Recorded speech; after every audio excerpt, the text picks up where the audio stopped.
Hello students, नमस्कार। तो बेटा हम लोग स्टार्ट करते हैं एक टॉपिक जिसको बोलते हैं कोनिक सेक्शन। इसके बारे में हम लोग ठीक है पैराबोला हाइपरबोला रट लेते हैं, इसके फॉर्मूले रट लेते हैं, बट हमको बेसिक नॉलेज नहीं होती है कि होता क्या है आखिर कोनिक सेक्शन। तो चलो वो समझते हैं सबसे पहले। तो जैसे अब ये एक पेंडुलम है, हमने फिजिक्स में पढ़ा है थोड़ा बहुत, ठीक है, पेंडुलम है। अब अगर हम इस पेंडुलम को बेटा इस तरह से गोल गोल घुमाते हैं, ठीक है, तो हमारा क्या बनता है, कोन बन जाता है। ठीक, एक ये हमारा कोन बन जाता है। इसी यही जो होता है बेटा, यही शेप, इसी शेप को हम क्या बोलते हैं, कोन। अब अगर एज्यूम करो ये जो ये थ्रेड है, ये जो ये पेंडुलम का थ्रेड है, थ्रेड को मैंने दोनों साइड इंक्रीज कर दिया, ठीक है, और इस लाइन के अबाउट दोनों साइड को मैंने मूव किया, ठीक है, इस लाइन के अबाउट दोनों साइड को मूव किया, तो ये कुछ इस टाइप का शेप बन जाएगा बेटा। देख, ध्यान से देखना, ये कुछ इस टाइप का शेप बन जाएगा ये, ठीक है। इसको हम क्या बोलेंगे, इसको हम बोलते हैं राइट सर्कुलर डबल कोन। इसमें भी बच्चों को कन्फ्यूजन होता है, बस केवल कोन बोलते रहते हैं, ठीक है। एक्चुअली में इसका जो प्रॉपर नेमिंग होती है बेटा, that is right circular double cone, ठीक है। ये जो ये वाली लाइन है बेटा, ये लाइन, ये जो मैंने ये सबसे फर्स्ट वाली लाइन बनाई थी, ठीक है, ये, ठीक, इसको हम लोग बोलते हैं, इसी से तो हम कोण जनरेट कर रहे हैं, इसी से तो हम कोण जनरेट कर रहे हैं, तो इसको हम क्या बोलते हैं बेटा, जनरेटर। इसको हम क्या बोलते हैं, जनरेटर, ठीक है। ये जो ये रेड वाली लाइन है, इसको हम बोलते हैं बेटा axis, this is called the axis. और ये जो ये पॉइंट आता है बेटा, इसको हम क्या बोलते हैं, this is called the vertex, ठीक है। ये क्या कहलाता है बेटा, ये वर्टेक्स कहलाता है। अब अगर हम थोड़ा सा एक डिफिनीशन देखें कि भाई डिफिनीशन क्या होती है, ज्योमेट्रिकल रिप्रेजेंटेशन, तो ये समझ में, ये होता है कोण, ठीक है। तो हम डिफिनीशन अगर थोड़ी सी देखें तो डिफिनीशन क्या होती है बेटा इसकी, कि the conic section, the conic section are the curve generated by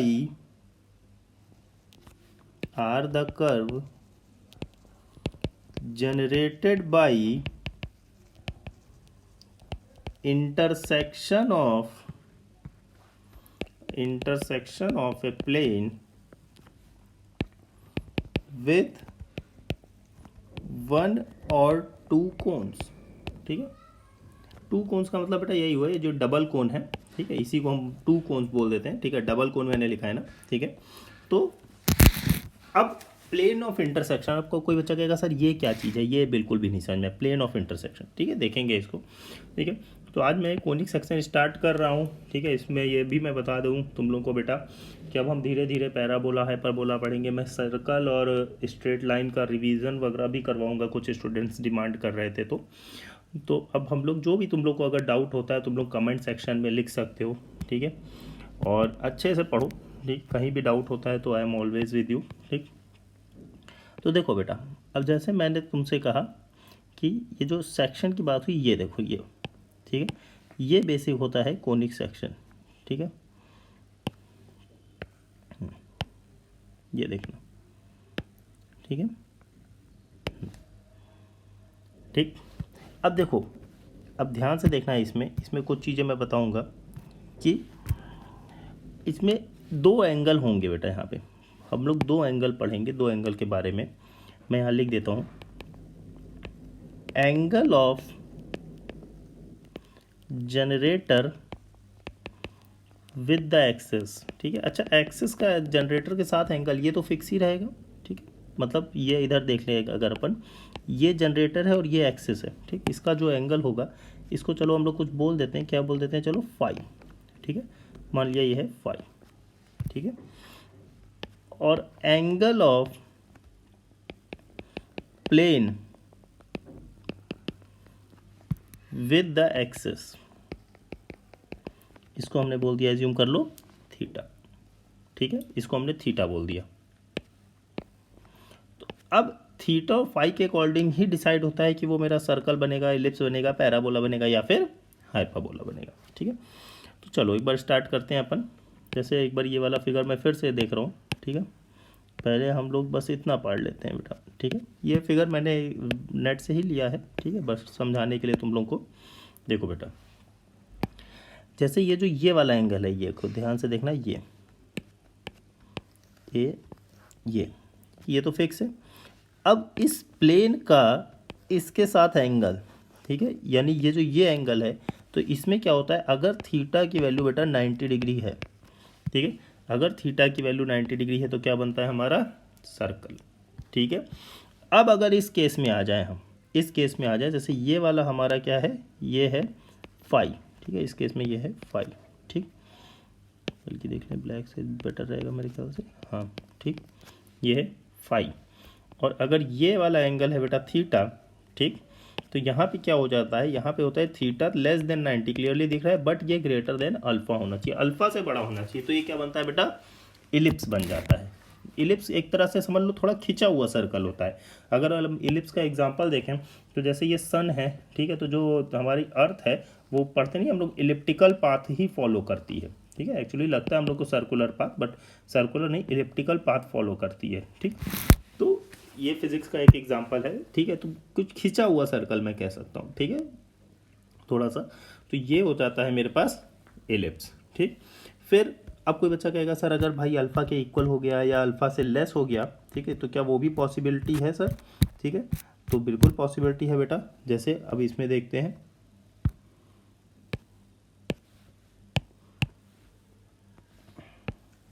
ये रहा बेटा, ठीक। इसमें क्या होता है बेटा, अब अगर यहाँ पे देखो इस वाले केस में theta is equal to alpha हो जाता है, ठीक है। अगर theta is equal to alpha हो गया, ये देखो मतलब ये जो प्लेन है, ये वाला प्लेन है, ठीक है, ये इस लाइन के पैरेलल हो गया, ठीक है, मतलब इस लाइन के जो जनरेटर है उसके पैरेलल हो जाता है, ठीक। तो थीटा इक्वल टू अल्फ़ा हो जाता है। और इस वाले केस में क्या होता है बेटा, थीटा लेस देन अल्फ़ा हो जाता है, ठीक है। तो ये क्या बन जाता है, हाइपरबोला। कई बच्चों को ये लगता है कि सर ये दो पैराबोला का कॉम्बिनेशन है, नहीं ऐसा नहीं है, दो पैराबोला का कोई कॉम्बिनेशन नहीं है। हाइपरबोला एक अलग फिगर होता है, और लगता है देखने में कि सर ये भी पैराबोला, तो ये दो पैराबोला का कॉम्बिनेशन नहीं, ठीक है। जैसे अगर तुम बात करना चाहो तो इसको हम बोलते हैं one arm of the hyperbola, इसको second arm of the hyperbola, ठीक। मतलब ऐसा नहीं करेंगे कि सर ये केवल ये ड्रॉ कर दिया तो क्या ये हाइपरबोला हो गया, नहीं। हाइपरबोला का जो कंबाइंड फिगर होता है वो ये होता है। इस केस में बेटा तुमने देखा कि हमारे पास कोई क्लोज्ड फिगर नहीं मिल रहा है, और इस केस में हमारे पास क्लोज्ड फिगर मिल रहा है, ठीक है। तो ये सारी चीज़ें एक बेसिक नॉलेज है। अच्छा, अब अगर बात आती है, अब कई बच्चे ये कहते हैं कि सर अगर जैसे ये जो प्लेन है, ठीक है, 90 डिग्री है, बहुत अच्छी बात है, बट अगर ये वर्टेक्स से पास हो जाए तब क्या होगा सर। अगर ये वर्टेक्स से, बहुत अच्छा क्वेश्चन है बेटा ये, कि अगर ये वर्टेक्स से पास हो जाए तब क्या होगा, ठीक है। तो उसको हम लोग बोलते हैं डीजनरेटेड फिगर। उसको हम लोग क्या बोलते हैं बेटा, डीजनरेटेड फिगर, ठीक है। ये देखो, ठीक है, अगर एज्यूम करो, मैंने कहा कि ये जो प्लेन है ये वर्टेक्स से, देखो यही तो होता है वर्टेक्स, मैंने बताया था ये वर्टेक्स है। अगर वर्टेक्स से पास हो जाए तो भाई ये एक पॉइंट बन जाता है, ठीक, इसको बोलते हैं पॉइंट, ठीक है। अब अगर ये पैराबोला का केस है, मतलब पैरेलल है, और ये भी वर्टेक्स से पास हो जाता है, तो ये बन जाता है स्ट्रेट लाइन। स्ट्रेट लाइन भी कहते हैं, या फिर कई जगह कोइंसिडेंट लाइंस भी लिखा होता है। कोइंसिडेंट लाइन का मतलब क्या हुआ बेटा, एक के ऊपर एक लाइन लाई कर रहे, ठीक।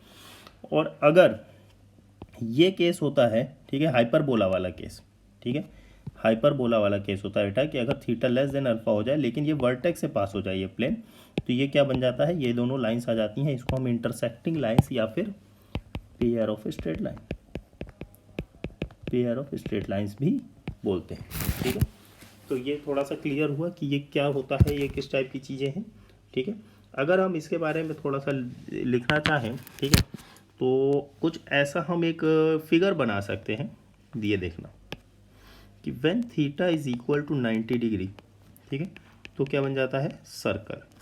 When theta is in between 5 to 90 degree, तो क्या बन जाता है बेटा इलिप्स, ठीक है। When theta is equal to 5, तो क्या बन जाता है पैराबोला। थीटा क्या है, फाई क्या है, तो सबको क्लियर है। व्हेन थीटा जो है वो 0 से ग्रेटर होना चाहिए बट फाई से बड़ा होना चाहिए, तो क्या बन जाता है बेटा, ये हाइपरबोला। ठीक है। अब अगर if it passes through vertex, ठीक है, if it passes through vertex मतलब मैंने ये कह दिया कि if it passes through vertex, ठीक है, अगर ये वर्टेक्स से पास हो जाए, ठीक है, फिर से वही चीज़, अगर थीटा 90 हो जाए तो भाई ये तो पॉइंट हो जाएगा। ठीक है, पॉइंट का केस तो अलग ही हो जाता है। ठीक, थीटा 90 है तो पॉइंट हो जाएगा। ठीक है, इसका मतलब क्या हो गया, theta is equal to alpha हो जाए।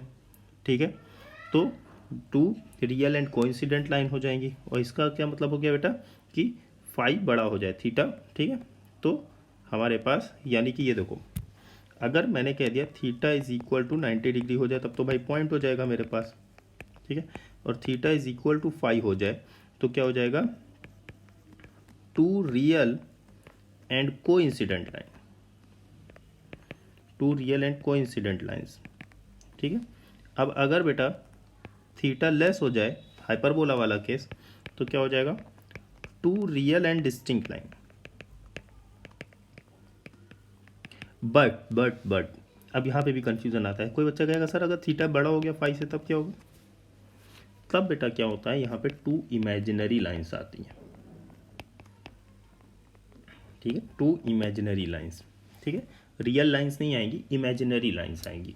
ठीक है, उस और इमेजिनरी लाइंस है तो क्लियरली हम लोग उसको ये मतलब कार्टेशियन कोऑर्डिनेट सिस्टम में या प्लेन पे रिप्रेजेंट नहीं कर सकते। ठीक है, तो टू इमेजिनरी लाइंस आती हैं अगर थीटा जो है वो ग्रेटर हो जाए तो। ठीक, ये तो एकदम बेसिक चीज़ होगी कि होता क्या है। ये तो ज्योमेट्रिकल रिप्रेजेंटेशन हो गया, बल्कि मैं अगर यहाँ पे इसको लिखना चाहूँ स्टार्टिंग में, ठीक है, तो मैं ये भी लिख सकता हूँ यहाँ पे ज्योमेट्रिकल रिप्रेजेंटेशन। ठीक है, ये तो कोनिक सेक्शन का ज्योमेट्रिकल रिप्रेजेंटेशन हो गया,